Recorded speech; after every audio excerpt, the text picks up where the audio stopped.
Here are there guys, this is Dale of Line 1 by Airsoft, and today we're going to be taking a look at First and Only Airsoft's Anzio camp in Leek. Now, I need to point out that this is a first impressions video review. I'd never been to the site before the day I turned up, so everything I'm going to talk about in this review discusses that day and my experiences of that day only. And so with that out of the way, we'll dive straight on into the review. So the site's located on Blackshaw Moor on the A53, and I can absolutely guarantee you will drive straight on past it the first time. We drove past it twice without realising where it was.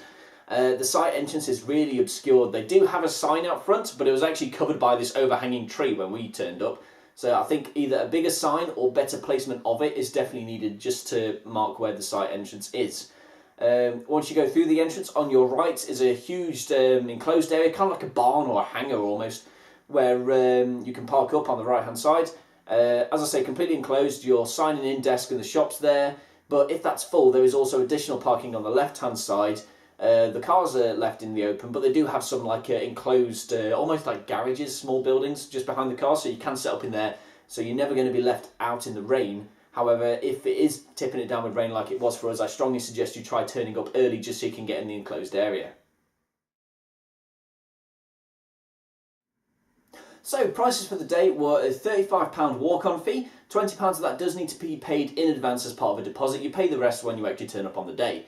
It is worth noticing that they do have two members discounts of £5 and £10 respectively, and because this is a First and Only site, these discounts do actually transfer across all their other sites. So if you find yourself going to First and Only sites a lot, this might be something worth for you to look into. They do hire packages on the day as well if you don't have your own gun. These hire packages are £15 for the basic one that gets you camo overalls, a face mask, the gun, and a single high cap filled with BBs. The more expensive £25 one gets you on top of that an extra mag, attack vest, and 3,000 rounds worth of ammo. Now, if you are hiring, I'd suggest getting the more expensive one just because a single mag filled with BBs is not going to last you the day. You need the 3,000 round bottle mag. If you are bringing your own gun, site FPS limits are 350 for AEGs, 400 for DMRs and 500 for bolt action snipers. The DMRs and the snipers do have a 60-foot engagement range, about 20 metres, and they were chronoing on the site as well. They did it during the second game for some reason, but once you pass the chrono test they give your guns a little zip tie just to say that it's passed the chrono test.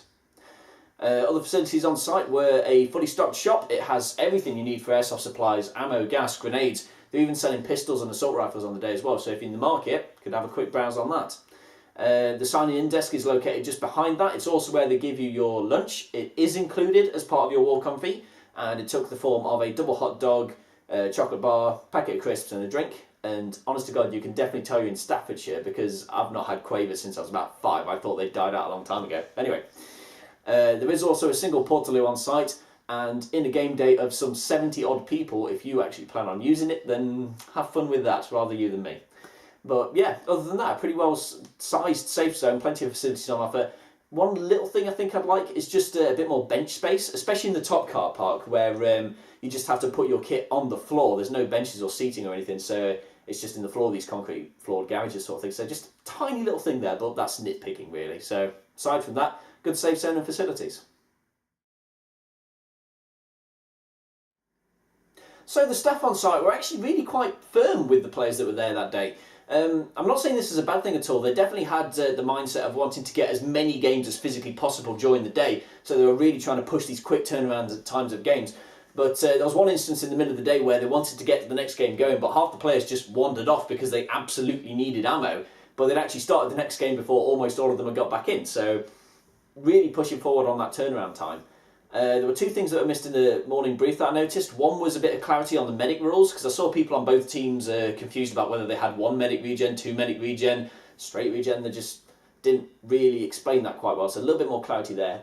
Another thing that was missed that's quite key was that if you shoot the bales on site, the marshals will actually pull you to one side and light you up with an AEG. Now, if you want to do that, fine, no problem with that at all, but you need to explain to the players that that is a rule that is enforced. Because the two people that had just been pulled to one side for this were just as confused as I was about what was going off. I spoke to one of the regulars about this, and turns out they do this often. But if you're going to enforce a rule like that, and if you want to, fine, no problem with it. But you need to make sure that the players know. Because shooting things like hay bales and puddles, it's like Tourette's for airsofters. They're always going to do it unless you actively tell them not to.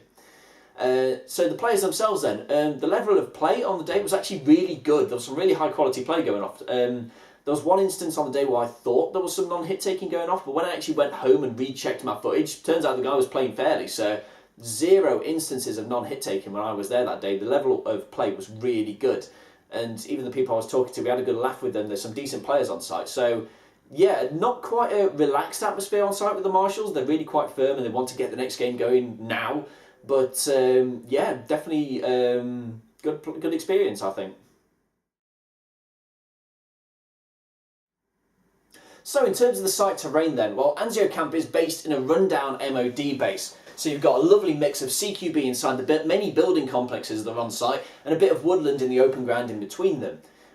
What I really like about this is a lot of the windows on the ground floor buildings have been removed, so it presents so many access points to these buildings. Because this is a key thing about CQB sites, there's very few access points, so you get a lot of chokeholds and people can't really move about inside the buildings. By removing all these windows, you can flank in and out of these buildings all the time. It makes such interesting gameplay, so very appreciative of that. If you don't like CQB though, it's fine. There's enough outdoors stuff in the woodland for you to play, and there's plenty of like bushes and trees to take cover behind, so you can actually be active and help the team without ever having to set foot in one of the buildings if you don't want to. What also surprised me as well for like a sort of CQB site is the really long sight lines as well, and the fact you can shoot out of upper floor windows, so this is a very viable site for snipers. Some very long sight lines where you can set up with a long range gun and actively just own a street if you really want to, if you get a decent position. So the types of gameplay this site terrain offers is really interesting. It is visually interesting as well. It's just such a cool area to play through. One little thing I would like is if they could actually just go around some of the interiors of these buildings with like a couple of shovels and bin bags or something, just to clear up some of the just crap that's accumulated over the years, because it doesn't really look that nice and you don't particularly want to step over it. But very minor thing, to be honest, because it's there and gone. You're through the building, you're on your way. But a little bit of TLC I think is needed inside the buildings. Other than that though, such a visually interesting and interesting gameplay through the site, just because of the way it's produced, what it gives to you. Such a fun site to play through.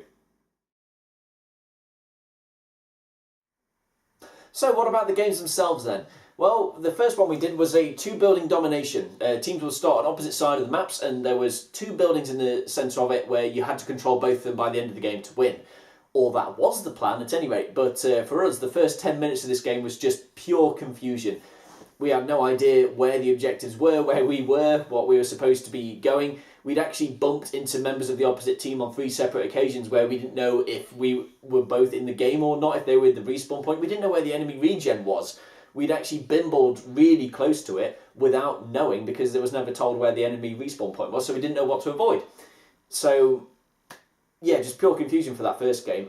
The Marshals did clear this up afterwards. They specifically asked who's confused, who needs to know where they're going. So that was fixed from that point on. But what would really help, I think, is if you just had a big site map just at the safe zone exit, just labelling where all the buildings are. They do give their buildings names, so they are distinct from each other, and those names are written on the doors. But if you're a new player to the site, you have no idea where those buildings are in relation to each other. So a big map, or at the very least some extra clarity at the start of the day, is needed in that regard. Otherwise, as a new player, you're just going to get lost for the first game.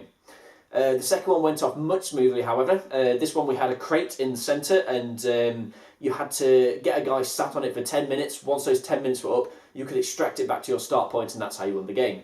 The catch was, if the guy on the crate was taken out, if he wasn't replaced within 30 seconds, the timer that you'd accumulated up to that point would be reset. You'd have to do the 10 minutes all over again from scratch. Even after this, the Marshals had actually admitted themselves that not many people had won this game over the years. So I think a minor improvement in that one is only have the timer reset if the enemy team then takes the crate, maybe? Or have 2 separate timers running at once that stop once the team has lost possession of it. Just 2 things there that potentially you might want to look into to make that game just a bit more achievable. The third game we had to escort a captain around the site, and you had to visit various points. If you could capture the enemy captain and bring him back to your start point, you've won. Now, we didn't go quite to plan as well, because again, we were still a bit confused about where everything was on the site, so we decided to follow another group of people who we thought was escorting our captain. Turns out our captain had just wandered off at some point. Nobody knew where he was. So we just ended up on a random point of the map, having followed people that were just as clueless as we were. So we can stay here in the trial. Now then, our first mistake was following these guys. Should we not do that? Fuck it, I'm gonna find a firefight. Yeah, let's go find trouble. Find people, shoot people. So yeah, from that point on, we just decided to do our own thing in that game. We ended up catching the enemy captain in the end, but that was not intentional at all. We just stumbled across them. But so yeah, I think a bit more direction from the marshals, just to say these are the buildings you need to visit. Here's a big map. Here's the buildings on the map. Go to these. That bit more clarity with that will make the game run a bit smoother. Another one we did where there was a Land Rover at the very top of the site. Neither team knew its exact location. We just had to sprint to find this thing. And once you gained possession of the Land Rover, it would drive through the site and it would finish up at either team's start point, depending on who's controlling it. If the Land Rover took any fire, though, it would stop where it was and become neutral. And because of this, you were able to set up so many ambushes throughout the site. The Land Rover possession was changing hands constantly. So it's not like one team was just dominating it the entire way through. It was a really interesting game because anybody could have it at any moment. So very interesting game type there. So overall, the game types were interesting. They've obviously put some effort into the scenarios to make them interesting to play. And it's not just a case of two teams kill each other. They've actually thought about this. They've obviously done this for years now and know the kind of things that work. Maybe one or two little improvements on it, and as I say, the big one is just direction around the site, especially for new people. You need to be able to say to them, when you want your players to go to this building, you need it so that they know where that building is in relation to them. So a big map at the start of a safe zone exit, absolute plus. I think that is needed. So ultimately then, is First and Only's Anzio camp worth paying a visit to? And I can quite easily say yes to this one. It is a very interesting site that I do recommend you check out at some point. The terrain on site is just so visually interesting. It is fun to play through. The fact that you've got so many different options of places you can go through the buildings, you can avoid them entirely. There's so many access points and flanking routes. There was one point where I'd actually chased a person round the building. They'd come up on our guys from behind. I was able to go through the same building they did, come up behind them. So the gameplay it produces because of this is really interesting. The games themselves have obviously had thought put into them, not just standard capture a flag or kill the other team. There are interesting objectives to do, so they've obviously thought about these. The site has decent facilities as well. It's all got a very nice, well-stocked shop. The lunch is decent as well. Needs a little bit of TLC on the outside. It's a little bit rough around the edges of a site. I do think as well what is really needed is a bit more clarity in terms of the game brief, where everything is, and the morning safety brief as well. But those are small points. They're very easily fixed points as well. So I have no problem at all recommending Anzio Camp as a site for you to check out. So I hope you've enjoyed my review of First and Only's Anzio Camp. If you've got any questions you'd like to ask, feedback you'd like to give me, maybe you want to share your own experiences of the site, then leave them in the comments down below and I'll get back to you as soon as I can. And until next time, this has been Dale of Lone Wombat Airsoft.